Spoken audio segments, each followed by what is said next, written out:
We just want to take a moment and welcome those that are tuning in by way of internet or DVD. God bless you. Welcome. Amen. Sorry about the water. Praise God. Praise the Lord. All right, I'm going to ask you to stand with me this morning. Let's just prepare our hearts to receive from the Lord. Let's open up our word this morning to Revelations chapter 4. We're going to read verses 1 and 2. And as you can see, today's message is going to be called Caught Up. Wow. Hallelujah. The word of the Lord says, "After these things I looked, and behold, a door standing open in heaven. And the first voice which I heard was like a trumpet, speaking with me, saying, 'Come up here, and I will show you things which must take place after this.' Immediately I was in the Spirit." Turn to your neighbor, say, "Immediately." Hallelujah. Hallelujah. "And behold, a throne set in heaven, and one sat on the throne." Hallelujah. Let's bow our heads this morning.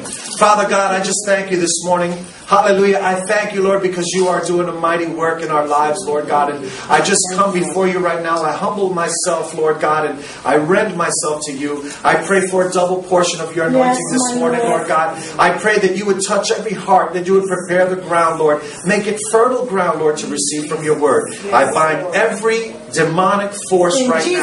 I bind every doubt. I bind every fear. I bind every hindrance, every obstacle in the spirit. And I declare an open heaven in this place, Lord God. An open door, Lord God. Hallelujah. That no man can shut. No demon in hell can shut, Lord God. But you keep it open, Lord, that we would connect with you this morning, Lord. We give you the glory, the honor, and the praise, Lord. In your name, Jesus, we pray. Amen. Hallelujah. You may be seated. Glory to God. Hallelujah.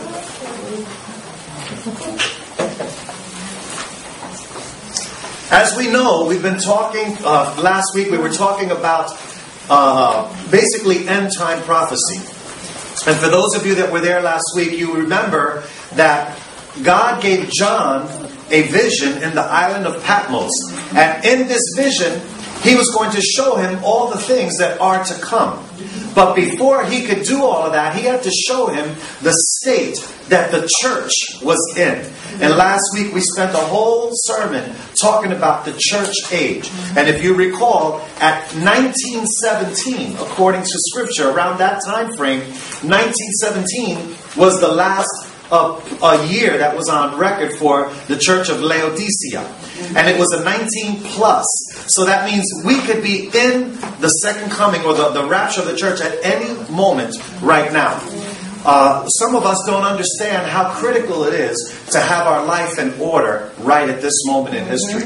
If you look at the newspapers, if you look at the TV channels, Israel is the focus of every single news broadcast, every single newspaper. The top headline has to be in the Middle East somewhere. And typically it's always some evil force pointing at Israel. You know, America is in great peril if we turn our back on Israel. We know that. If we turn our back on Israel, we are doomed. So it's very important that we understand that we are living in critical times and there's no more time to play games. But I want us to focus a little bit on chapter 4, the beginning of chapter 4 in Revelations, because there's a lot of interesting points here that we need to understand. First of all, verse 1, John said, he looked and he saw an open door in heaven. Thank you, Lord. Okay? He says that he heard a voice that reminded him of a trumpet calling him up to heaven. And how many know that there will be a trumpet sound? And when we hear that trumpet sound, we're going to be changed in an instant, in a twinkling of an eye. Amen. Hallelujah. Now, he said when he heard that trumpet, he immediately was in the Spirit. Yes. Okay? So that twinkling of an eye that the Bible talks about was an instant transformation. In a twinkling of an eye, in a suddenly, in a split second, in a hundredth of a second, he was transformed into spirit. And when he was in the Spirit, he was found in heaven, in the presence of God. When he was found in heaven, the first thing he saw was the throne of God. Amen? And that's why it's so important. Like when the Lord was revealing to our sister this morning who shared about the throne of God. Yes. I don't know if we think about how awesome, how immense the throne of God is. And not only that, but I don't think we realize that we have authority to go into the throne room of God. Do you know when you pray, your prayers are going to the very throne room of God. Amen. We can go boldly before the presence of the Lord. We don't need Mother Mary to pray for our behalf. We don't need no necklaces with no chains praying to somebody on our behalf. Jesus, when he took the sins of the world on the cross, when the veil was torn in two, that settled it right on the spot. Amen? Amen. Hallelujah. Now, if we look a little bit further in chapter 4, which I can't go into this morning, but you guys can. Praise God. If you look at chapter 4, he starts to describe the throne room of God. And he starts to describe the 24 elders and the creatures that had 4 faces, and they were worshiping. Amen? You need to read that. It's powerful and it's good stuff. But this was all taking place after the sound of the trumpet. Amen. If we look at Hebrews 11:5, it says, by faith Enoch was translated that he should not see death, and was not found because God had translated him. For before his translation, he had this testimony that he pleased God. All right? How many of us have a testimony that we are pleasing God? You know, for the past couple of weeks, and I believe in your prayer, God has been really sowing a word in our heart, which is to repent. Yes. There's no more time. We can't be asleep on the job anymore. We can't fake it anymore. We have to be serious about serving the Lord. Amen. You know, Enoch was taken because he had a testimony that pleased God. That means he was for real. 1 Corinthians 15, 51 through 52. We read this last week. He says, behold, I tell you a mystery. We shall not all sleep, but we shall all be changed. In a moment, in the twinkling of an eye, at the last trumpet. For the trumpet will sound, and the dead will be raised incorruptible, and we shall be changed. Okay? Again, at the sound of the trumpet, we are going to be changed. You know, I'm sometimes driving my car and I'm like, Lord, is it now? Is it now? It's like I have my ears tuned in. Sometimes I'm lying down in my bed. I'm like, is this the night? Is this the night, Lord God? Because I feel the coming of the Lord so imminent. I feel it in my bones. Something inside of me is telling me it is soon, it is quick, and I'm ready to receive that day. You know, the Lord has given me visions in the past, and I had 2 specific about what it would be like to go and the rapture, you know, in the rapture of the church. And I tell you, it was immense, and I'll be happy to share with you after service if you need be. But the fact of the matter is, it's going to be an instant. There's not going to be anything you can do about it. You know, I look back on you know, life and death. My father, for example, my father slipped into eternity in an instant. He had no idea what happened. My father died a pretty violent death. It's a very tragic accident. He was hit in the back of the head with a stick. A tree came down. He didn't see a certain branch. The branch hit him in the back of the head. But if you think about it, he was probably walking away from the tree that was falling or whatever he was doing. But from one split second to the next, he slipped into eternity. A lot of us think that we might have time. There's still time to get it right. Or on my deathbed, that's when I'll start to serve the Lord. Or you know, a couple of months from now, I still haven't, you know, done my thing. You know, I've had some people say, I like sinning. I haven't sinned enough.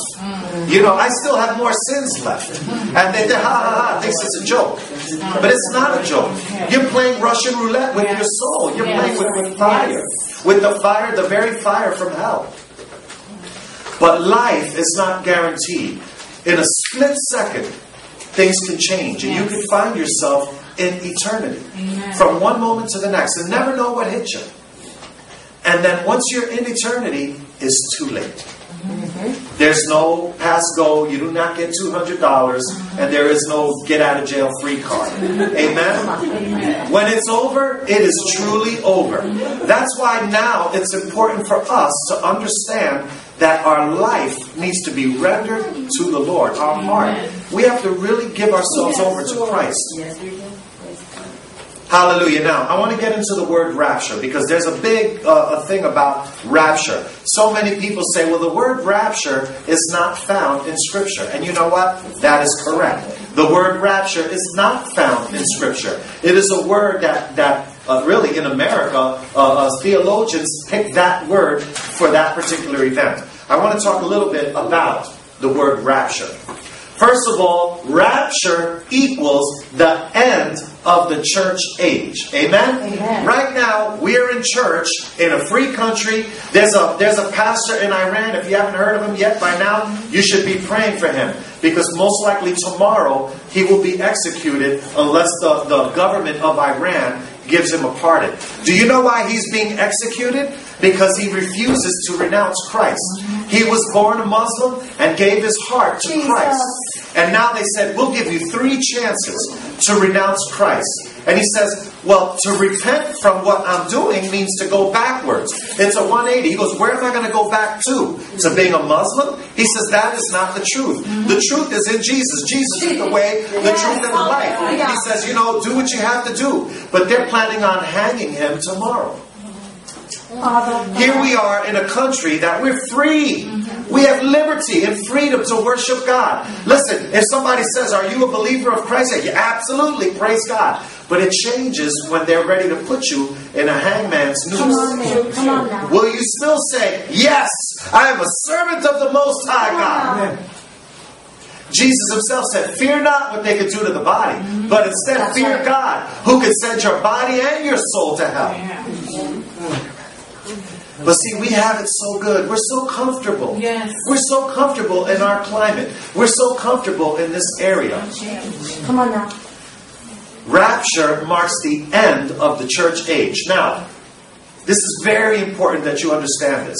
When the rapture occurs, not only is it the end of the church age, but the Holy Spirit is no longer in the world. You know why the Holy Spirit will no longer be here? That's right. Hallelujah. Where does the Holy Spirit reside?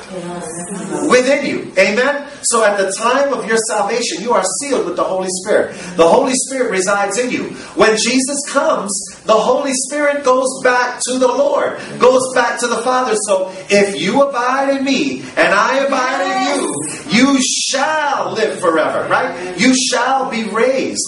Hallelujah. So the Holy Spirit goes to the Father. We go to the Father, and those that have died in the Lord before us also are raised, and the Bible says incorruptible. That means no matter what, we will live forever. So those that have gone on before us, we will be reunited first in the clouds. I'll be talking about that a little bit more. Hallelujah. So, what does the word rapture mean? In simple terms, the word rapture means to be caught up. Amen? Which is the title of our lesson, of our sermon today. Now, the Greek word, the actual word that was used in Scripture is harpazo. Harpazo, which means rapture. It means to catch away, to pluck up, to pull up, to take by force, or to seize by force. Amen? Now, that's the Greek word in the original text. Now, there's another word in Hebrews we just read, and that word is called translated. Amen? Amen. The word translated is metatithemi. I pronounced it right this time. Metatithemi, which means to be translated. I don't want to bore you, but you have to understand these words. The word translated means to be removed, to be taken away, carried over, or changed. Amen? Now, we have a flesh body.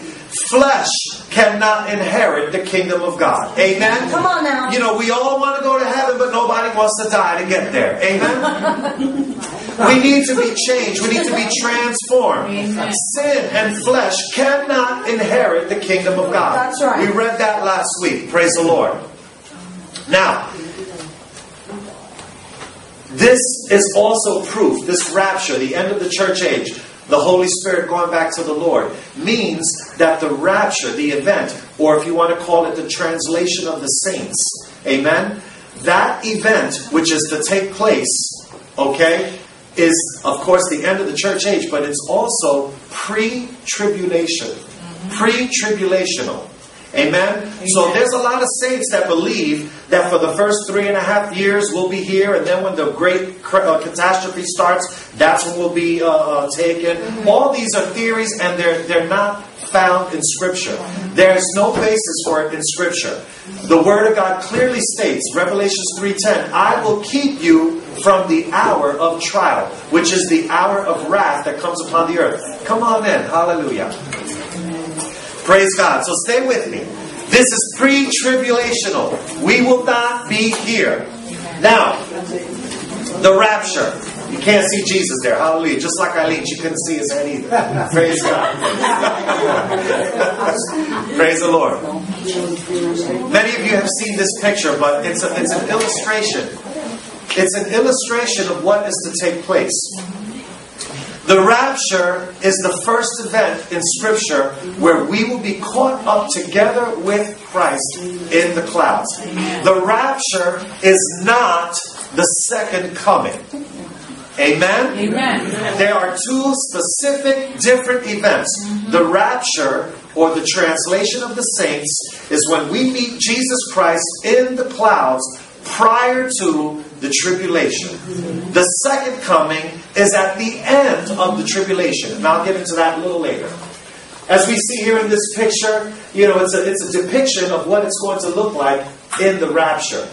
People will be popping out of the graves, but in this picture there's only one thing wrong. Those in the graves will already be up there. Yes, praise God. Yes. And we who are alive are going to be following up and meeting them in the clouds. Amen? Right. But this is pretty much what it's going to be like. Jesus. That day is going to be the most chaotic, most disastrous day in the history of mankind.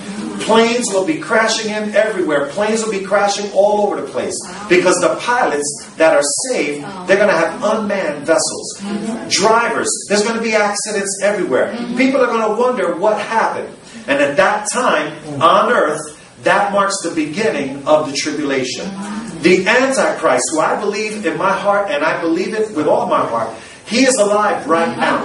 He is alive and walking the earth right now. And he's, going through his little education process and doing all the things that he needs to do. He is not to be exposed until the church is lifted. Yes. Come on. Amen? Amen. But when the church is gone and the Holy Spirit is gone and men will be given over to their wickedness, the Antichrist will come in peace. Yes. He will come to deceive the whole world. Yes. We're not going to go into that too much today because that's not our focus today. But he's going to come in peace. And then everyone's going to believe in this Antichrist who is going to come and wreak havoc on the earth. Amen?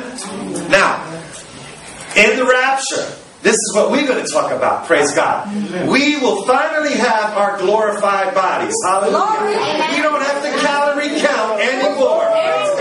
Those days are over. Praise the Lord. We don't have to have pain anymore. We don't have to have any kind of insecurity.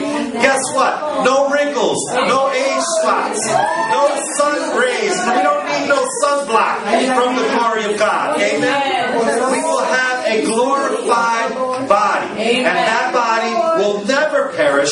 It will be living forever and ever and ever and ever in the joy of the Lord. And all things new. Hallelujah. Now, when the church age is over and we receive our glorified bodies, we will now be recognized and identified as the bride of Christ. The scripture calls us the bride of Christ. Now, I want to make an interesting a parallel here, because everything in Scripture is based on a principle and a pattern, and there are parallels. Genesis 2:24 says, "Therefore a man shall leave his father and mother and be joined to his wife, and they shall become one flesh." Amen. Jesus left his Father in heaven and came here to cleave to his wife. Amen. Who is his wife? The church. He had prepared a way so that his bride can come in the marriage supper of the Lamb. Amen. We will go there. Praise God. Praise God. Amen. So it's a very interesting parallel in Scripture. Now, 1 Thessalonians 4, 15 through 18. I read a little bit of it this morning. It says, "For this we say to you by the word of the Lord, that we who are alive and remain until the coming of the Lord will by no means precede those that are asleep. For the Lord himself will descend from heaven with a shout, with the voice of an archangel, and with the trumpet of God. And the dead in Christ will rise first. Then we who are alive and remain shall be caught up together with them in the clouds to meet the Lord in the air. And thus we shall always," turn to your neighbor and tell him, always be with the Lord. Therefore comfort one another with these words. There is a generation that will not see death. Okay? If you recall, just now I read that some of us will not fall asleep. When the Bible talks about sleep, it's talking about death. Amen? The death of the physical body. Some of us will not fall asleep, but will meet with those that have already fallen asleep. Okay? I want you to understand that, because I believe in my heart, we are the generation that will see the coming of the Lord. Come on now. We are that generation. Praise God. Now, there's a couple of DVDs. I made some extra copies. I can't go into a lot of this now. But the one message was called Translated. The other message is called On the Third Day. If you have not heard those messages, you can pick up the DVDs after. Because it talks about Israel becoming a nation. 1948, May 14th, 1948, Israel became a nation. Why is this important? Some of you might say, well, we've always had earthquakes. We've always had tidal waves. Well, Matthew 24, Jesus specifically says, he refers to Israel as the fig tree. Isaiah refers to Israel as the fig tree. That when a fig tree sprouts its roots, we know that the time for harvest is near. Now, also, Isaiah prophesied that can a nation be born in a day? Israel was born 1948, May 14th, 1948. And in Matthew 24, Jesus says, "This generation shall not pass." So, those that were alive in 1948, right now would probably be, I don't know, my math is not great, but probably be in their 60s right now. Okay? If you think about it, how many years does that person that was alive in 1948 have left on this earth? That's right. And Jesus said, "This generation shall not pass." Amen? The other message, on the third day, we're a third day church. 1,000 years is as one day, 2,000, all right? 2 days, according to eternal time, 2 days are past. Jesus rose early on the third day. Amen? Yes. And we are now early in the third day generation. Therefore, we are the generation that will see Christ. Jesus said many prophets have prayed and have asked the Lord to be alive during these times. And they did not have the opportunity. But we do. We are alive. We are going to see what it feels like to be translated, to be quickened, to be changed in the twinkling of an eye, as Enoch was. We are this generation that shall not pass. Hallelujah. You have to get it. So, those that want those messages, they're there in the back. Praise God. I would suggest that you pick them up because they go into a greater detail. So, I want to talk about this particular myth. I said it, myth. Praise God. Once saved, always saved. Come on now. It's so important that we understand this. There's two arguments here. The first argument is salvation by grace. That is the truth. We are saved by grace. But there are some people that believe that because we are saved by grace, we can go on sinning and sinning and sinning and sinning and sinning and sinning and sinning because we are saved by grace. And the argument is that once saved, always saved. Well, I got saved, so I don't never have to be living right for the Lord, and so be it.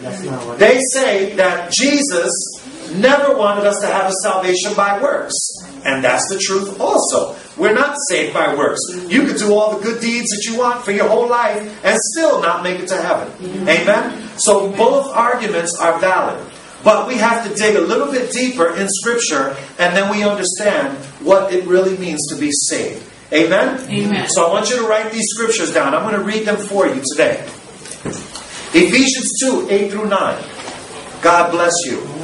It says, "For grace you have been saved through faith. And that not of yourself, it is the gift of God. Good morning, come on in. Praise God. Not of works, lest anyone should boast. Okay? So, we are saved by grace through faith in Christ. We know that Romans 6, 1 and 2 says, shall we continue to go on in sin so that grace may abound? Absolutely not. Amen? Amen. So, we are saved by grace. 2 Timothy 2:19 says, nevertheless, the solid foundation of God stands, having this seal, the Lord knows who are His. And let everyone who names the name of Christ depart from iniquity. Amen? Yes, thank you for that. Everyone who claims to know the name of Jesus Christ, anyone who claims to be a follower of Christ, let them depart from iniquity. John 14:15, it says, if you love me, keep my commandments. Praise God. John 14:23, it says, Jesus answered and said to them, if anyone loves me, he will keep my word, and my Father will love him, and we will come to him and make our home with him. Hallelujah. Okay? The great mistake here is this. Many people get saved, again, I love to say it, but fire insurance. They want to have that fire insurance plan from hell. So they do whatever they have to do to make sure that their soul is secure, that they have their ticket, that they have secured a spot in eternity. But then they go on Monday through Saturday and live like a child of the devil. Amen? That is not living in spirit and in truth. They still party. They still go out drinking. Still go out smoking. Still go out and cheat on their spouses. Still go out and lie. Still go out and curse. Cursing at their kids. They become angry. They're still violent. They're sexually immoral. They practice idolatry. They're murmuring. They're in spiritual adultery. That means having other gods before God. And so on and so on and so on. But yet, they state, well, I'm a child of God. I'm a child of God. Because I gave my heart to Jesus Christ. Jesus knows who are His. That's right. Yes. These are the same people that go to church probably twice a year, which is Easter. Everybody goes to church on Easter. You can never have enough chairs on Easter time. So they go to church on Easter, sometimes Thanksgiving. Okay? Especially if there's a banquet. Praise God. Because whenever there's a banquet at Soul Purpose Church, we have not enough chairs for everyone. Praise God. Amen? Can I keep it real? Hallelujah. If there was a banquet, there'd be no room. It'd be standing room only. Praise God. People always come to church when there's a banquet. You can count on that. The only other times maybe would be weddings and funerals. Those are the only maybe 4 occasions that they will show their face in church. Come on, Pastor. And let me tell you, let me keep it real. Amen? Amen. I'm putting myself open. I'm going to open the light here. Alright? Before I had my encounter with Christ, that changed everything for me.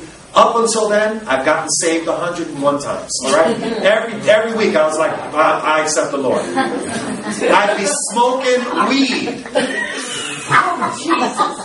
You know, God is good. You know, really, we should be serving the Lord right now. That's that.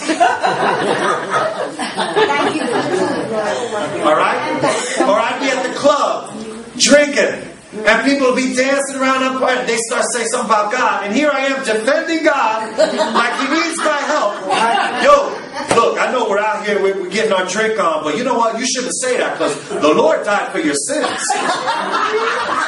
The Lord is good. He is faithful. His mercy endures forever. Can I get a refill? No ice, please. You see the wickedness? Yes. It's alive from the pit of hell. Yes. This is how people live. Yes. And they believe they can do the same things. I've had people open up the Bible. I don't even know names. Open up the Bible and say, I had a dream and the Lord was revealing something to me, blah, blah, blah. They start reading the scripture and in the middle of the scripture, the kids run down and they make noise. They turn around and drop a whole bunch of F-bombs. Hey, can't you see I'm talking? F, F, F, F, F. Then go back to the word and say, all right, now check this out. Look. And they continue to read the word. Do you know why? because their conscience is seared as like a hot iron. They are so turned away from the things of the Lord that they don't get it. The Bible says the cross is foolishness to those who are perishing.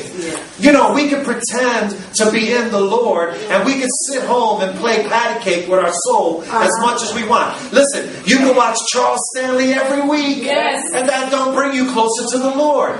You know, you need to develop your own intimate life with the Lord. Charles Stanley can't help you. T.D. Jakes, Joyce Myers, Joel Osteen. You pick them. Pick your favorite. They're not going to save you. It's Jesus Christ who is the Lord of Lords, the King of Kings. You cannot play with your salvation. You cannot play and continue to live in a sinful lifestyle and expect to be in right standing with God. Hallelujah. Amen. Hope you still love me after this one. Praise God.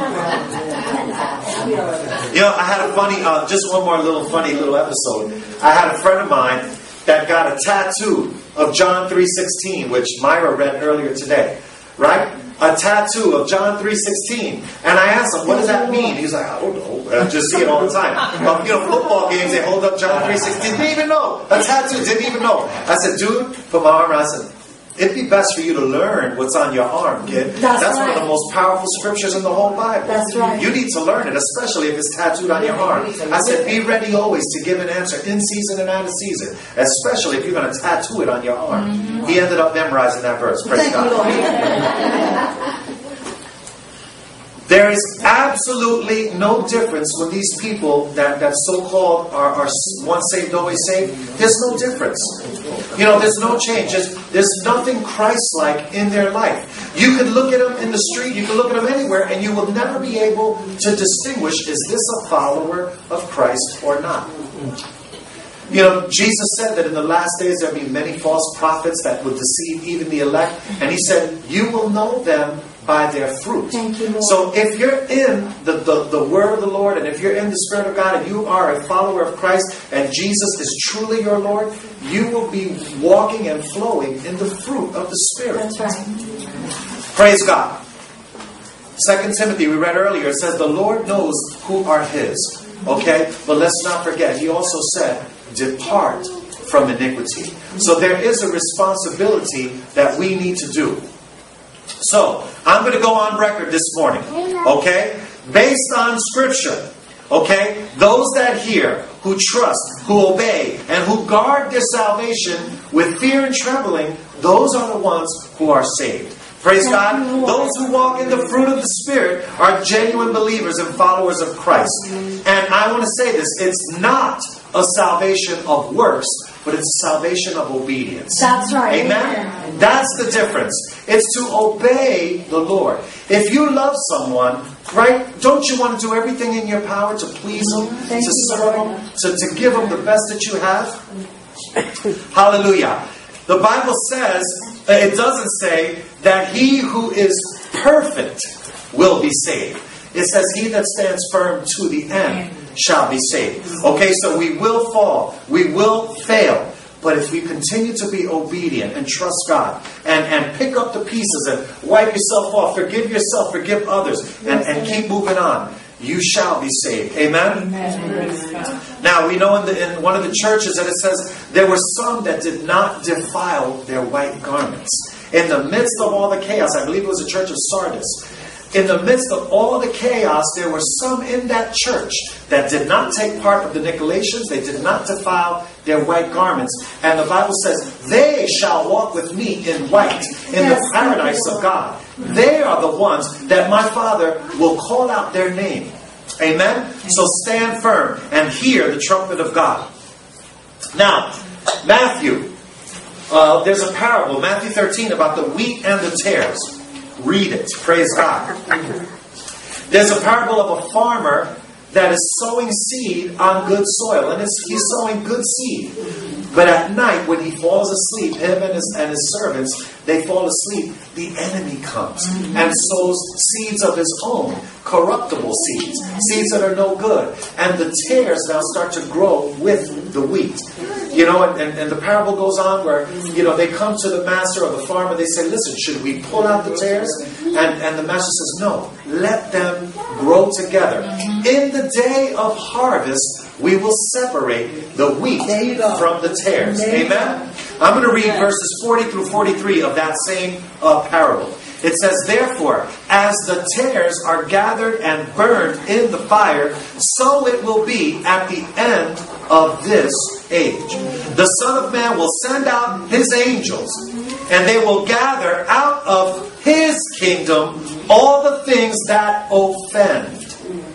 Okay? And those who practice lawlessness, and will cast them into the furnace of fire. There will be weeping and gnashing of teeth. Then the righteous will shine forth as the sun in the kingdom of their Father. He who has ears, let him hear. Yes. Amen? Matthew 24 says that on that day, 2 men will be walking and working in the field. One will be taken and the other one will be left behind. 2 women will be grinding in the mills. One will be taken and the other left behind. A husband and wife will be asleep. One will be taken and the other one will be left behind. Listen, we've seen movies. We've heard stories. We could think about it all we want. But I tell you what, you don't want to be left behind. All right? There's a big lie that I've heard in my walk with the Lord, where people say, well, if I'm left behind, I'll just allow them to chop my head off and I'll die as a martyr for Christ. Because those that know anything about the tribulation, the Christians that are remaining, those that get saved in the tribulation, the only way to go to heaven would be to die a martyr's death. Why go through all that drama lama ding dong when you can just accept Christ now freely? Amen. Yes, thank you. Amen? But listen, and you have to understand this. If you're afraid to stand for Christ now, if you're afraid to open up your mouth for Christ now, to talk to your friends or your boss or anybody about Christ now, what makes you think when the Holy Spirit is not here to woo your heart, what makes you think that you're going to have the ability to give your life in a martyr way to the Lord? Do you know there's a verse in Hebrews, I think it's Hebrews 4 or Hebrews 6, where it talks about those that are left behind are not going to be repenting in the tribulation time. They're not going to be able to repent. Because they're going to be given over to the wickedness and to the deceit in their own heart. Those that are going to have the fortitude and the strength to repent are those that didn't believe in Christ and got saved in the rapture. I'll be talking about that. The 144,000 Jews that are sealed will be really evangelists. Amen? So there's going to be people that get saved after and during the tribulation. And many of them will give their life for the Lord. Hallelujah. But we'll be talking about that next week. Praise God. So, what happens when we go in the rapture?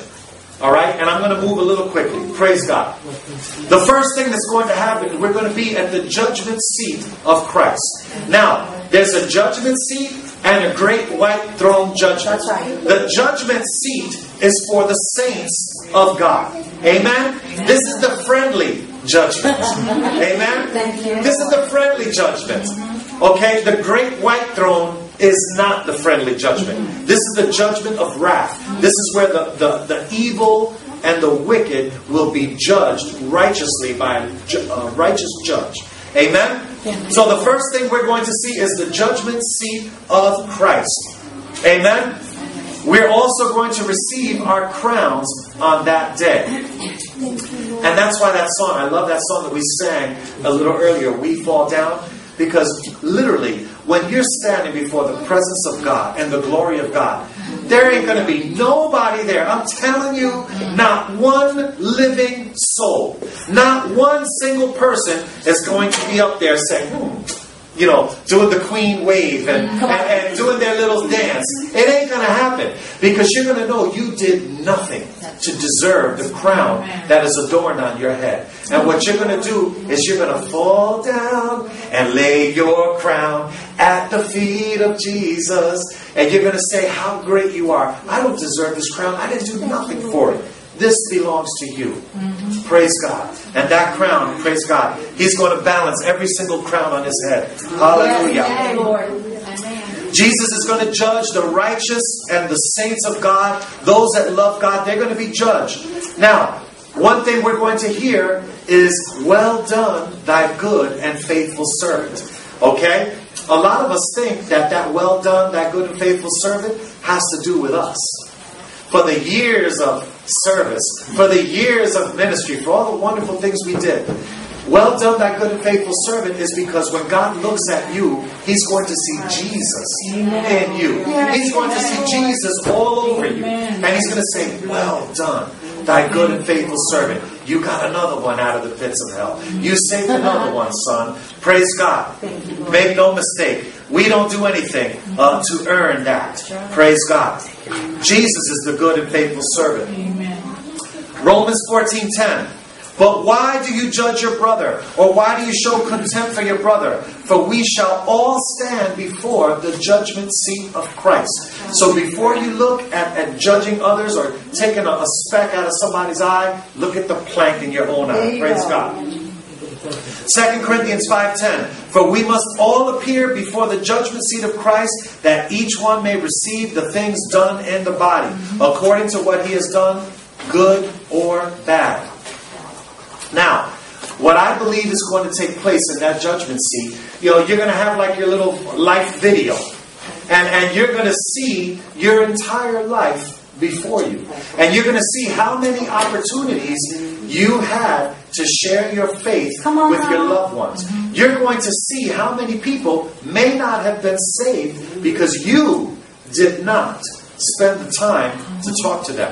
When God had placed certain people in your circle of influence, and it's going to be a really rough day, where you're going to be weeping, and you're going to say, oh my God, it's because of what I did not do. I believe that God is also going to show us what could have been your life if it was totally surrendered. There are some that reach their full potential in the Lord. There are others that are half-stepping it. Others that are not living the fullness, the perfect will of God. And I believe God will say, listen, if you would have followed, if you would have done this or that, here's what I had prepared for you. This is where you would have been. But this is going to be a day where the mysteries of the world, where everything that we've ever had questions of, will be exposed that day. Amen? Not to fear. Praise God. It's a friendly fire. Amen. The next event is going to be the marriage supper of the Lamb. Revelations 19:7-9. It says, let us be glad. That means don't be tripping. Let us be glad and rejoice and give Him glory. For the marriage of the Lamb has come. And His wife, that's you and me, His wife has made herself ready. And to her it was granted to be arrayed in fine linen, clean and bright. For the fine linen is the righteous acts of the saints. Then he said to me, write, blessed are those who are called to the marriage supper of the Lamb. And he said to me, these are true sayings of God. There will be a feasting that goes on in heaven for the whole 7 years. While the tribulation is going on here on earth, we will be in the joy of the Lord, feasting and having a great time in heaven. Okay? So now, let's talk about the second coming. Praise God. The second coming is when it's time for battle. The second coming is the time for preparation of battle. That means after you've had your rice and beans and roast pork, because that's my traditional heaven banquet up there. Praise God. You can throw a lobster tail in there too if you want. Praise God. But after you have your nice little banquet, it's time for battle. Praise God. And you will be dressed in your warrior's garb and your white garments. Hallelujah. And Jesus Himself, Jesus will come back this time not as the servant, not as the lowly servant that came to serve, but He's going to come now as King of Kings and Lord of Lords. Hallelujah. Revelations 19:11-16, it says, now I saw heaven open, and behold, a white horse. And He who sat on him was called Faithful and True. And in righteousness He judges. We've been judged. And makes war. His eyes were like flames of fire, and on His head were many crowns. That means the crowns that you laid at His feet, they will all be balanced on His head. He had a name written on it that no one knew except Himself. Remember, we all have names. The white stone, we talked about that. Everybody has that name. He had a name written that no one knew. He was clothed with a robe dipped in blood, and his name is called the Word of God. And the armies in heaven, clothed in fine linen, white and clean, followed him on white horses. The armies of heaven is you and me. The redeemed. Amen. The angels are not redeemed. You are redeemed. Praise God. Now out of his mouth goes a sharp word, that with it he should strike the nations, and he himself will rule them with a rod of iron. He himself treads the winepress of the fierceness and wrath of Almighty God. And he has on his robe and on his thigh a name written, King of Kings and Lord of Lords. Amen. Hallelujah. For those that are taking notes, you could read 2 Thessalonians 1, 7 through 10. It talks about how Jesus is coming to take vengeance on those that do not know God. All throughout Scripture he says, vengeance is mine, saith the Lord. Leave room. It is mine to avenge. It is mine to repay. That day, trust me, he is going to take vengeance on those that have been blaspheming God and mocking God all these years. That's right. And it says later, to be glorified in his saints. He wants you to know his power. He wants you to see his power demonstrated, and to be admired by those who believe. This is the second coming of Jesus Christ. He's going to descend to earth this time and wipe out the wicked with the word from his own mouth. And we will be with him forever. And hallelujah, he's going to stand on the Mount of Olives. Praise God. Zechariah 14:4.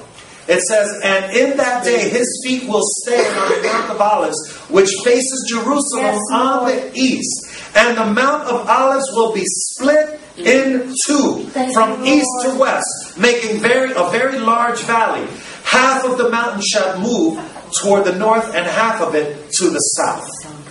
Praise God. So Jesus is going to come back again. He's going to wipe out the earth, every wicked living thing, out of the word of his mouth. And then he's going to step on the Mount of Olives, which is in Jerusalem. Yes. And the mountain is going to split literally in half. Hallelujah. Yes, Lord. Now, at this time, the beast and the false prophet, okay, this is part of the false satanic trinity. I'll be getting into that next week. The beast and the false prophet will be thrown into the lake of fire. Just in case, that's Revelations 19:21. The dragon, the serpent of old, which is the devil, he's going to be bound by chains, and he's going to be thrown into the bottomless pit for 1,000 years. That's found in Revelations 20:1 through 3. And he will be in that bottomless pit for the entire millennial time. Okay? I know I'm giving you a lot of scriptures, but you have to get it. This is a teaching today. I want you to get this in your spirit. Thank you, Lord. Jesus is going to recreate a new earth and a new Jerusalem. And we're going to reign with him here. The Bible says that we will be seated with him on the throne of David. We will be seated with him, not on the throne of God. Make no mistake, no one sits on that throne. Satan tried. Ask him what happened when he tried. Praise God. No one sits on that throne. But we will be seated with Christ on the throne of David. That means we will rule with him here on earth with Christ for 1,000 years. Amen? So, this is why it's so important to understand this rapture event and the second coming. Because everything that Jesus does is based on eternity. We're here on this earth. You know, we are in this world, but we're not of this world. Amen. But we can't help it sometimes to focus on, how's my rent going to get paid? How's my car payment going to get paid? What school is my kid going to go to? You know, we're looking at all these real problems, real situations, real decisions that we have to make. But we're only thinking about this week, next week. We're thinking about the short term. Everything God does in our life is based on eternity. That's right. He's getting us ready to rule with him forever and ever. Thank you. Praise God. Thank you, Jesus. Our assignment on earth is limited. Our lifespans are limited. Some more than others. The Bible says that our life here on earth is like a vapor. So we're not to spend too much time being angry at each other and losing focus on what we're supposed to be looking at. Amen. Stop complaining. Stop criticizing. Thank you, Stop Lord. judging each other. Because every idle word that we speak is being accounted and written down in the book of life. Amen. In the book of remembrance. Praise God. God is focused on eternity, and many times we are not. And His ways are greater than our ways. So we need to understand that everything that goes on in our life, sometimes we may think that it's a bad thing, but that bad thing is used to develop you. We have no idea what we're going to be facing in the millennial reign. And so what you face now is basically your battle scars, in a sense, for later. Amen? Amen. So, I want to conclude. Next week, I'm going to be talking about more end-time prophecy. I'm going to be talking about the Great Tribulation. I'm going to be talking about the 30 minutes in heaven where it's completely silent. That's when the bowls are opened up. And the Bible says there's a season of silence in heaven. Now, if you know a little bit about heaven, day, there's no night. But all around the clock, all around eternity, the angels are saying, holy, holy, holy is the Lord God Almighty. But in one particular time in heaven, there's complete silence. I'm going to be talking about that. Amen. I'm going to be talking about the Satanic Trinity. I'm going to be talking about the 2 prophets that are assigned to come back in the millennial reign. I'm going to be talking about that 1,000-year millennial reign with Christ. Not the millennial reign, the Great Tribulations with the 2 prophets. Then the 1,000-year millennium, I'm going to be talking about that. I'm going to talk about the devil being loosed again. And Jesus' mighty victory, the new heaven, the new earth, the golden city, which is going to come down from the heavens. And so I'm going to be talking about all these different things next week. Now, one thing we all have to understand is this. At the end of Revelation, there's one great, great bit of news. Guess what? We win. Hallelujah. Game over. We win. Amen? Amen. But we only win if we're in Christ. That's right. We only win if we're in Christ. To be without Christ is to suffer the second death. The second death is an eternity away from Christ. We all are appointed to die. Alright? That's the first death. The second death is an eternity away from God. Alright? And that is where, we don't want to be. Praise God. The devil, the lake of fire, hell, was not created for you and me. It was created for the devil and his angels. But if we're not in Christ, there is no other place. There is no such thing as purgatory. There is no place. It's either heaven or hell. And based on who you follow today, that seals your fate in eternity. Amen? Amen. Praise God. Let's bow our heads this morning. God bless you. Hallelujah. Many desire not to be with the Lord. They don't necessarily say it out of their mouth, but in their actions they say it. They don't want to read, they don't want to pray, they don't want to fellowship, they don't want to go to church, they don't want to spend any time in the presence of the Lord. They're constantly making excuses. There's always a good excuse. God is not going to beat the door down and break out the Bible brick over anybody's head. He's a complete gentleman. Many of us are going to be shocked and amazed at who is there and who is not there. Many TV people you see every week are going to be shocked and amazed when you say, where are they? Many people who you thought there's no way this person has a chance are going to be waiting for you in the clouds. We're going to be shocked and amazed at who makes it and who doesn't make it. But make no mistake, the time is at hand. The coming of the Lord is imminent, and there is no longer time to play games with your salvation. There may be some here today that do not know the Lord. There may be some that do and are struggling in different areas in your life. We all have struggles.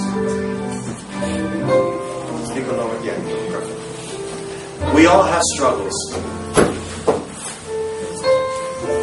There is no one here that has achieved any level of success. None of us have arrived. I want to give an opportunity for anyone here that desires prayer this morning, for any reason. If it's to reconcile with Christ, if it's to return to Him, if it's to say, Lord, I want to be found in white.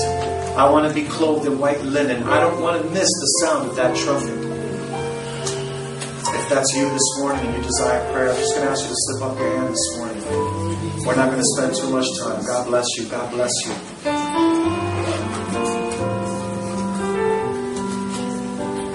God bless you. We need to be serious about our walk with Christ. Don't let it be too late. There are those of us that know. There are people in your circle of influence. It may be your children, maybe your parents, maybe your friends. But you know that God is calling you or leading you to minister to those around you. And for one reason or another, maybe busy schedules, maybe fear, shyness, a whole number of reasons, we're missing the mark. Don't let somebody's blood be on your hands. If there's some that need an encouraging word, or some that need boldness from the Holy Spirit today, need the power, the presence of the Holy Spirit, and need that prayer this morning, come, raise your hands so I can see them. Amen. God bless you. God bless you. Praise the Lord. Let's pray together. Father God, we just come before you, Lord Jesus. I thank you, Lord, for the vessels that are here, Lord God. The vessels, Lord, that are coming forward, making themselves sure, making themselves accountable before you, Lord. Publicly coming forward, Lord God, and saying, I choose this day to stand with Christ. Father God, you know the ailments of their heart, Lord God. You know the issues, the concerns, Lord God, even the fears of their heart, Lord God. I pray this morning that you would meet every need according to your riches and glory. I pray that you would mend every broken heart, Lord God. That you would, Lord God, heal all the hurts, Lord, all the pain, Lord, all the discomfort, Lord. Lord God, that you would rescue them, Lord Jesus, in the place where they are now, Lord God. Lord, you know the heart. You know what they're experiencing this morning, Lord Jesus. Lord, we implore you, Lord God. We implore you to, Lord, act this day, Lord God, instantly, Lord. Rescue them, Lord. Meet their need, Lord. If there are illnesses here, Lord God, we pray that you would send your word to heal their disease, Lord. Your word says that by your stripes we are healed, Lord God. Deliver them from the wicked one. Deliver them, Lord, from the enemy who comes to steal, kill, and to destroy. Lord, any seeds of doubt, any seeds of fear, any hindrances or obstacles in their life, Lord God, we pray now that you would remove that, Lord. I pray, Lord God, for a double portion of your anointing, Lord. That the Holy Spirit, Lord God, I pray that you would outpour a fresh anointing on their lives, Lord. Give them power from on high, Lord. Power and boldness, Lord God, to be vessels, Lord God, ministers for your glory, for your purposes, Lord God. Lord God, that they would not be afraid, that they would speak forth in boldness and in love, Lord God, your word, Lord. That they would share their faith, Lord God, and not be hindered, Lord God, by any obstacles around, Lord God. We pray for wisdom and strategy, Lord God, and continued, Lord God, presence of your Holy Spirit, Lord, in everything that they do, Lord God. We thank you, Lord. Yes, Lord. We pray if there's any issues, anger or fear or any kind of doubts, Lord God, we nail that to the cross this morning, Lord. Any sins confessed now, Lord God, or even the secret sins, Lord God. We pray right now that you would cover them now, wash them and cleanse them, Lord, with your perfect blood, Lord God. That from this day forward, Lord God, they can move forward in faith, Lord God, and secure who they are in you, Lord. We thank you, Lord God. We give you the glory, the honor, and the praise, Lord God. In your name, Jesus, we pray. Amen. Amen. Amen. God bless you. Sister Elaine wants to share a word, so I'm going to ask that we give her some attention. Praise God. I was in class the other day, and something happened. It's weird because like all my classes kind of coincide with like what the pastor's been talking about, like everything like we've been learning. And a guy in my class by the name of David, last week Sunday, he was in a bad car accident. His car was totaled, and he was in class. He's okay. He came out with a scratch on his arm, but he had the courage to get up in a class of about 20 students at the end of class and talk about God and how God had saved him from this car accident. And he talked about the fact that, like, without God, he wouldn't have been here, you know, and it just strengthened his faith.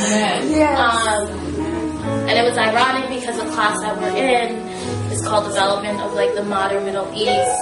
And that day we just started talking about, like, what Pastor had said today, May 14th, 1948, how the Jews have gotten Israel and how, like, the Palestinians and Muslims have gotten Israel too, and like this conflict that's going on.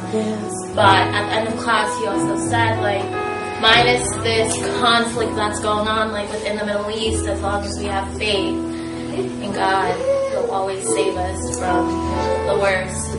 But I don't know, it was good. It started off my day wonderful. That's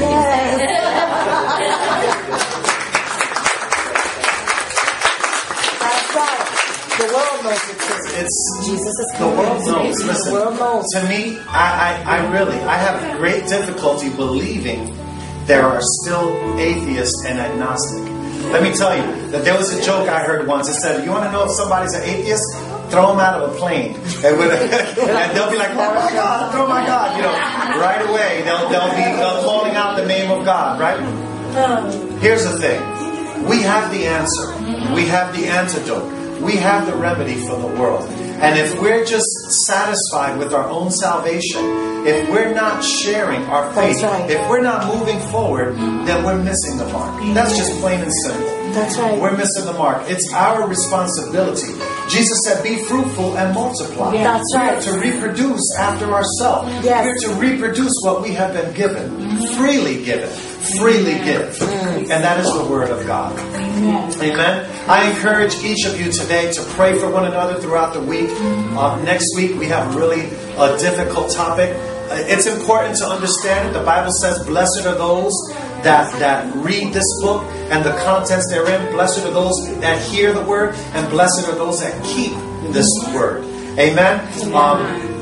We're going to learn about it, but I want you guys to understand something. Our focus shouldn't be the Great Tribulation, because we're not going to be here. Praise God. Lord. But it's good to understand it, it's good to know it, and it's good to have it under your belt, so to speak, so that you will know how to share it with someone else. Amen. So I'm going to ask us all to stand today. I encourage you to come back next week. We'll be across the street again in our normal room.